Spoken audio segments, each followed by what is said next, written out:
নমস্কার ফ্রেন্ডস, দেখুন এটা হলো ডিম কষা। খুব সুন্দর, অনেক টেস্টি এভাবে বানিয়ে খান, অবশ্যই ভালো লাগবে। দেখুন কত সুন্দর দেখতে হয়েছে। নমস্কার এভরিওয়ান, দেখুন আজকে করব ডিমের মশলা কারি, যেটা খুবই টেস্টি হয়। দেখুন এটা ডিম আর আলু সেদ্ধ হতে দিয়ে নিয়েছি। ওটা আমার সকালে ঘুগনি বানিয়েছি, ওই জন্য তেলটা রয়ে গেছে হালকা হালকা। তো ওটাতে নুন ভাবটা আছে, ওটাতে ডিমটা ভালো সেদ্ধ হয়ে যাবে। আর অল্প চিনি দিয়ে দিলে খুব কটা থাকে, ভালো হয় ডিম সেদ্ধটা। নুন আর চিনি অল্প পরিমাণ দিয়ে দিলে না, ডিমটা পুরো খসাটা ভালো সেদ্ধ হয়ে যায় আর ডিমটা খুব সুন্দর হয় সেদ্ধটা। আর ভেজ ডাল আর ভাত, আর সকালে ঘুগনি বানিয়েছি। একটা ডিম এক্সট্রা একটা দুপুরে একটা রাত্রে ডিম খাওয়া হবে। আর ডিম খুব একটা পছন্দ হয় না খেতে, তো খাই, সব দিনেই খাই না আমরা, যেহেতু নিরামিষ রান্নাটা বেশি হয়।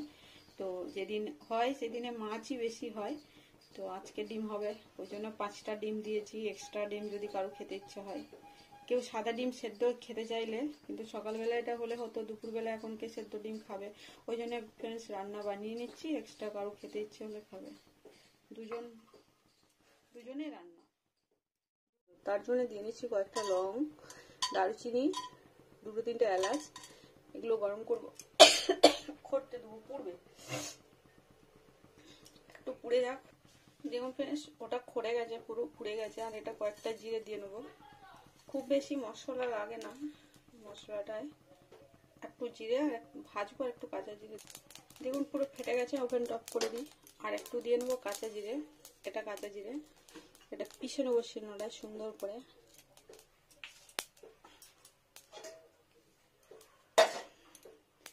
ঢেলে নিই। দেখুন পুরো কেমন সাদা হয়ে গেছে, পোড়া দাগ হয়েছে না, খুব সুন্দর স্মেল হয়। পোড়াতে হবে এরকম শুকনো খোলা। এবার দিয়ে নেবো সর্ষের তেল।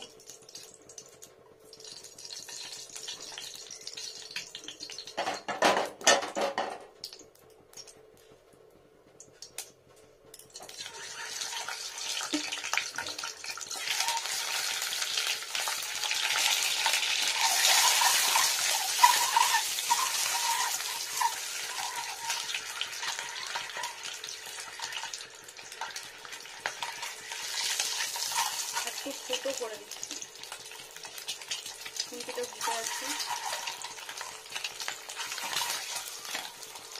লবণ, হলুদ,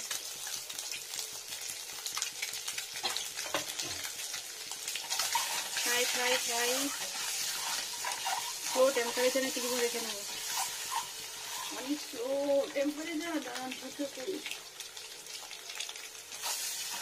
এটা ভাজবো সুন্দর করে, পুরোটা সুন্দর করে যাতে ফুলে ফুলে ভাজে।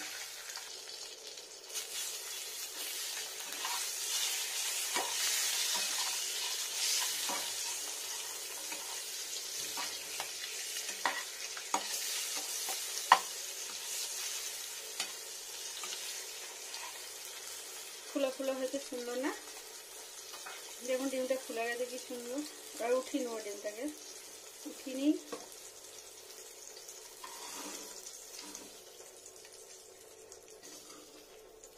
এবার দিয়ে নেবো তেল, আর একবার সর্ষের তেল।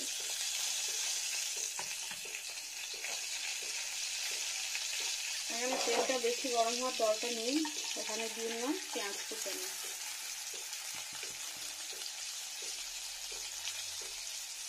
দেখুন ফ্রেন্ডস এবার দিয়ে নেবো আদা কুচানোটা, আর রসুন কুচানো, আর লঙ্কা কুচানো, সব দিয়ে নিলাম। আর এখানে সব কুচানো হয়ে গেছে, এবার কুচনো মশলাটা দেওয়া হয়ে গেছে, একটু নাড়া দিয়ে নিই। এটা কাঁচা কাঁচাই ভালো লাগবে, হালকা সেদ্ধ হবে আর ভালো হবে। আর এটা মশলার টেস্ট, এই দিকটাই ছড়িয়ে নিই, এটা এই পাঁচটায় ছড়িয়ে নেবো, ওটা ওই পাঁচটা করবে। সুন্দর টেস্টি হয় ফ্রেন্ডস এই কারিটা, এভাবে বানালে এত সুন্দর মশলা কারিটা খেতে লাগে শুকনো শুকনো ভাতের উপর আর ডাল। না বানালে তো বোঝা যায় না, না জিনিসটা কেমন টেস্টি হয়, বানিয়ে খেতে হবে।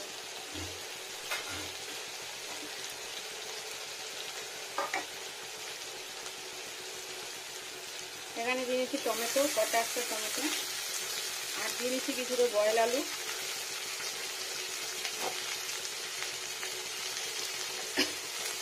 এটা বয়েল আলু।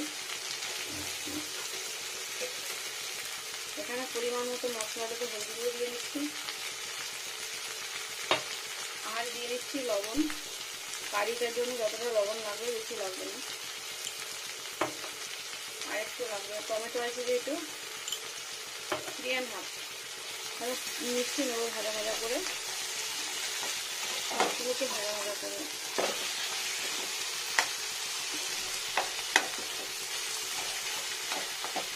আমি ইচ্ছে করেই দিই, দুটো একটা আলু খোসা রেখে দিই, আর দুটো আলু নাড়া করে দিই।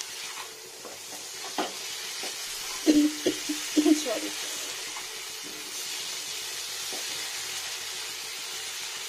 এটা হলো। এবারে ডিমগুলোকেও দিয়ে নেব।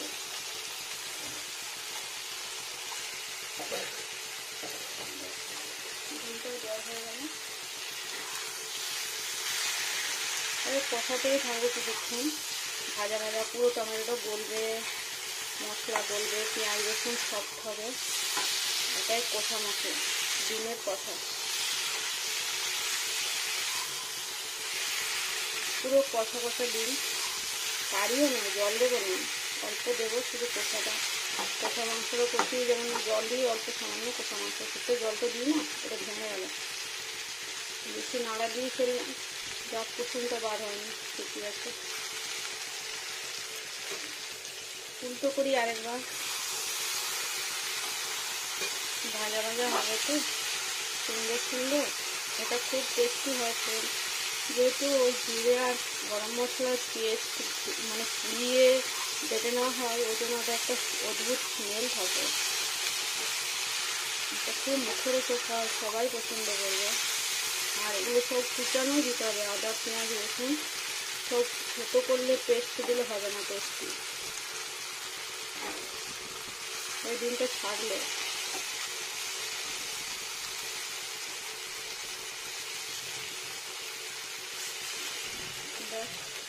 এটার উপর থেকে ধনে পাতা ছড়িয়ে নেব। এটা ধনে পাতা, ধনে পাতা।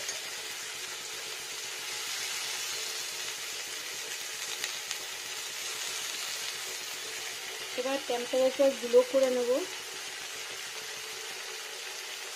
এবার সাইড থেকে অল্প জল দেবো, অল্প, বেশি জল নেব। দেখুন ফ্রেন্ডস, খুব কম জল, আর হাত দেবো না, এইভাবেই ফুটবে স্লো টেম্পারেচারে। এটাই হবে। দেখুন জলটা পুরোটা দিয়ে নিই, জলটা রেখে রাখলাম, এটাই হয়ে যাবে, ভুলবে না। মশলাটা সবই সেদ্ধ ছিল, ভাজা,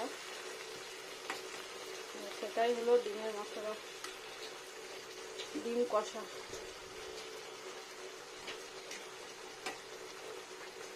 এটা ডিম কষা, দেখুন কত সুন্দর হয়ে যাবে, ফুটে যাবে। এখানে দিয়ে দিচ্ছি অল্প শুকনো লঙ্কার গুঁড়ো। এটা তেলটা কষানোর সময়তেই দিতে হতো মশলার পেঁয়াজটার সঙ্গে, আরো ভালো টেস্টি হতো না, মিস্টেক হয়ে গেছে ওটা।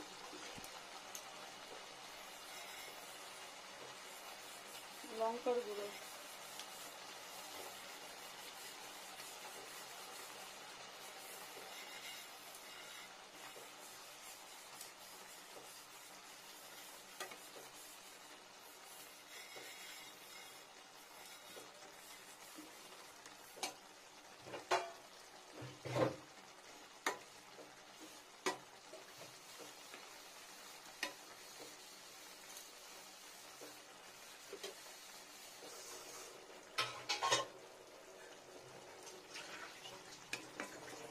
ভাজা ভাজা হোক। এখানে লঙ্কার গুঁড়োটা, তেলটা ফুলে আসবে বেরিয়ে না, তখন রান্নাটা কমপ্লিট হবে।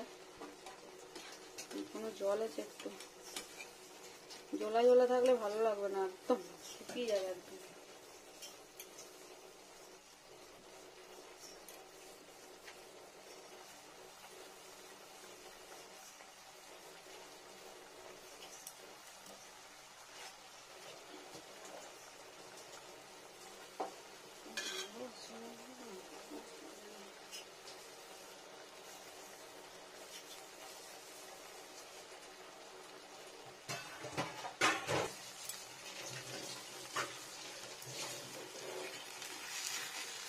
দেখুন ফ্রেন্ডস, ভাজা ভাজা হয়ে গেছে, কি সুন্দর। দেখুন তোলা পর্যন্ত জল শুকিয়ে গেছে।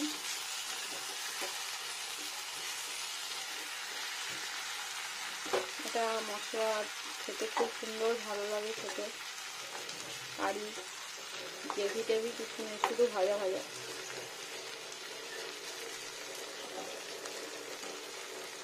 খুব সুস্বাদু হয়। দেখুন কত সুন্দর, অয়েলটা বেরিয়ে যাচ্ছে, বন্ধ করে দেবো, হয়ে যাবে। লঙ্কা গুঁড়োটা যেহেতু তেলে দিইনি, পরে দিয়েছি, ওই জন্য একটু ভেজে নিলাম। দেখুন হয়ে গেল, ওখানে বন্ধ করে দিই। তেলটা বেরিয়ে গেছে, চটচট চটচট করে শব্দ হচ্ছে। দেখুন কত সুন্দর ভাজা ভাজা। একটা কষা বলে, ডিমের কষা। তেলটা বেরিয়ে এসছে, আর কিছু নেই, সব ফুটছে এখন।